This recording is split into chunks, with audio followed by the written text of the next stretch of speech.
Hello, I'm Hilary Brown. Ava's asked me to do a little vlog about my upcoming course that I'm going to be giving in Groningen in a couple of weeks. And it's called the Foundations of Vinyasa, Krama, and Sequencing. It's for yoga teachers or people that might be thinking about becoming a yoga teacher and you just really love to know more about yoga. Because we're going to be doing over these I think it's 3 afternoons, long afternoons, where we have some time together to explore what the principles of vinyasa krama are. Now, vinyasa krama, if you don't know this, if you didn't get this in your teacher training, is one of the very core principles in hatha yoga, in all hatha yoga. And you'll see it in all kinds of styles, even though modern yoga is often now called vinyasa, and it's one of the styles I particularly am attracted to as a lover of movement and dance. In my younger years, I just loved to flow and play in the sphere of movement. And yoga can sometimes become very stilling, very still and deep. But there is a way in which these two paths cross. And even inside your stillness, even inside that deep breath flow of kind of when you're simmering inside of yourself, we recognize that the flow of just like the oceans that are right now moving in and out, and our blood is being drawn away from the surface and to the depths, just as the moon comes up and goes down. Our rhythms are very connected, of course, to the environment. The environment's connected to us, and our yoga practice can have this same quality of rhythmic flow, if you want to call it. And that there are stages to this flow, that there's a beginning, there's a middle, there's an end, and then it doesn't ever repeat itself, but it looks very similar.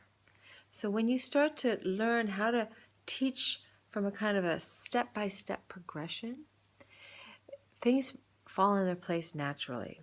And we're going to be looking at how to do that. We'll be breaking down in a very concrete, very grounded way some of the family groups of asanas. So these groups of asanas are like certain postures that are almost the same, but because gravity plays totally different with our energies when we're standing or lying down or upside down, and it could be the same shape in our body, but we will look at how we work with the same sort of posture in different relationships.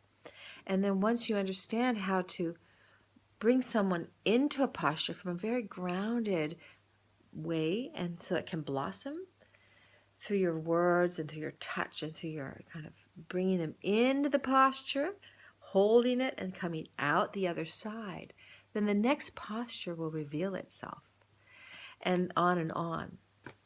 And in addition, if you are teaching a class where someone's ready to go into a more modified version, and another person could take a couple more steps and get into a more like advanced, or I call it enhanced version, you can find your way of guiding all of the same people at the same time. We're going to have a lot of fun, and I think the principles will be so good for any teacher. Hatha yoga, maybe you've been teaching for a while and you need a refresher. You want to go back to the essential basics and kind of get the juiciness back in your teaching and the soul back in your classroom, because after all, that's what we're all longing for, is connection to that deeper self and to each other. And yoga has such a great offering in that.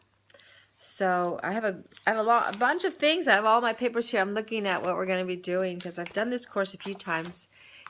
I kind of pared it down out of our own teacher training. I looked at what do people who are interested in teacher training for yoga teacher, or people who have done teacher training but may not have these principles or need a refresher,